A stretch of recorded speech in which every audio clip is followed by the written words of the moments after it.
Firman Tuhan Harian. Tidak satu pun dari makhluk ciptaan dan bukan ciptaan yang dapat menggantikan identitas Sang Pencipta.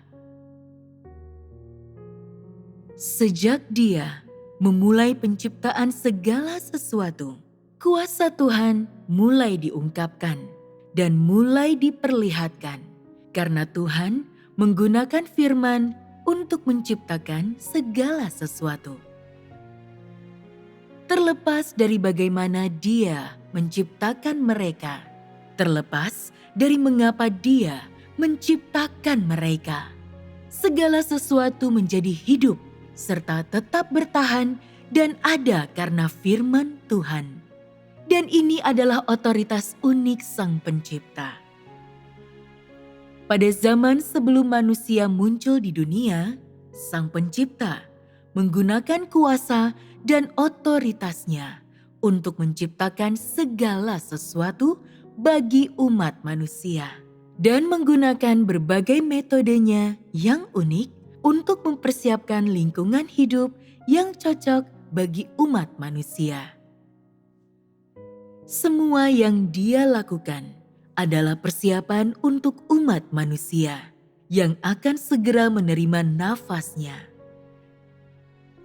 Yang berarti sebelum manusia diciptakan, otoritas Tuhan diwujudkan dalam semua makhluk yang berbeda dari manusia.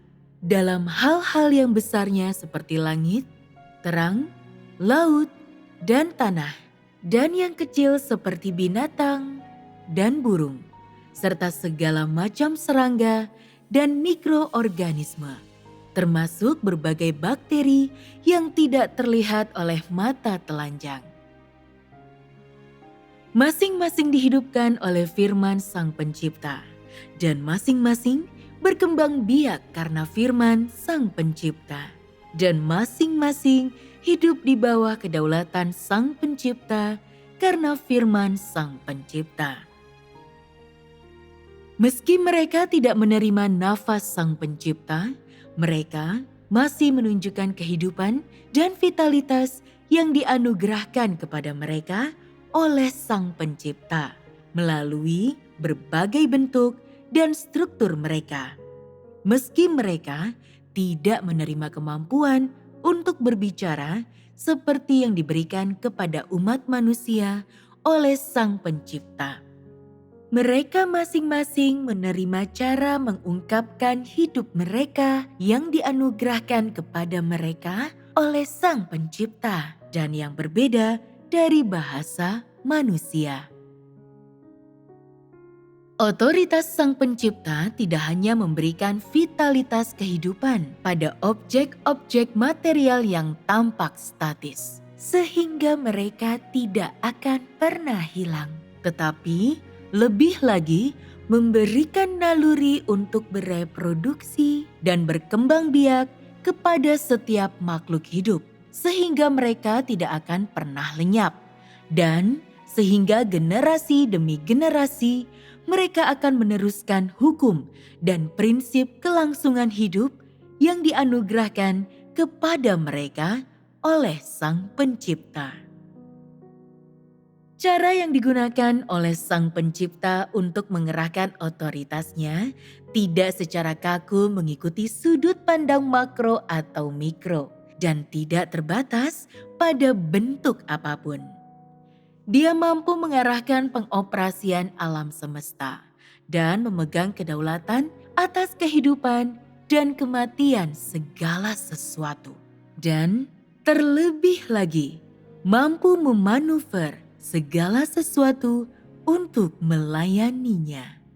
Dia dapat mengelola semua cara kerja gunung, sungai, dan danau, dan mengatur segala sesuatu di dalamnya, dan terlebih lagi mampu menyediakan apa yang dibutuhkan oleh segala sesuatu.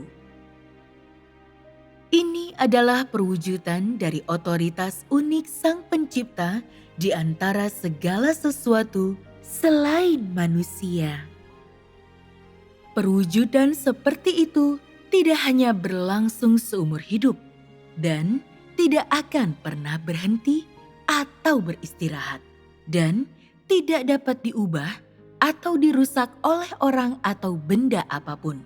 Juga tidak dapat ditambahkan atau dikurangi oleh orang atau benda apapun.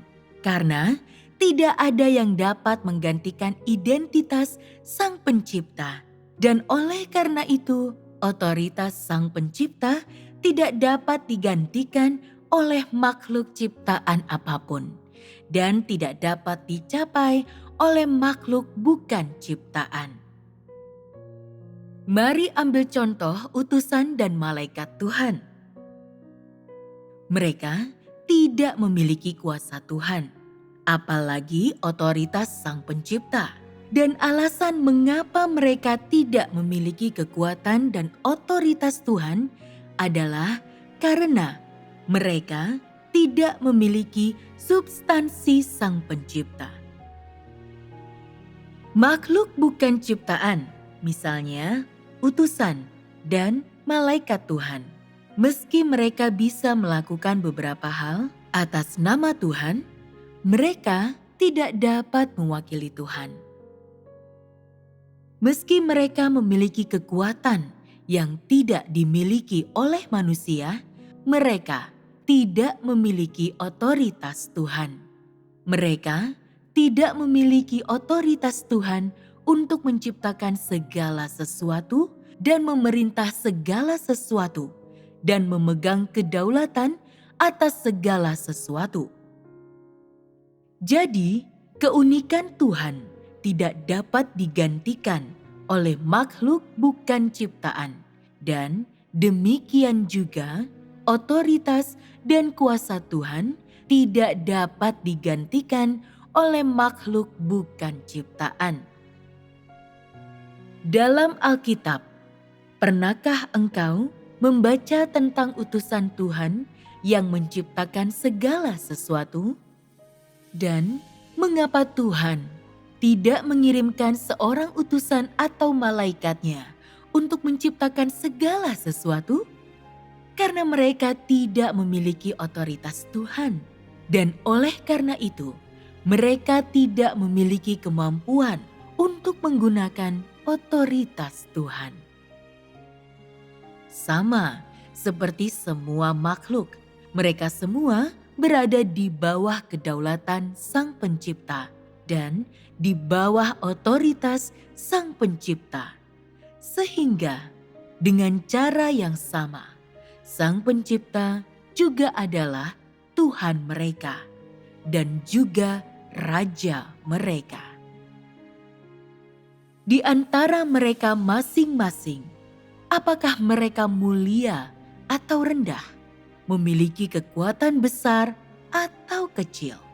Tidak ada yang dapat melampaui otoritas Sang Pencipta, sehingga di antara mereka tidak ada satupun dapat menggantikan identitas Sang Pencipta. Mereka tidak akan pernah disebut Tuhan dan tidak akan pernah bisa menjadi Sang Pencipta.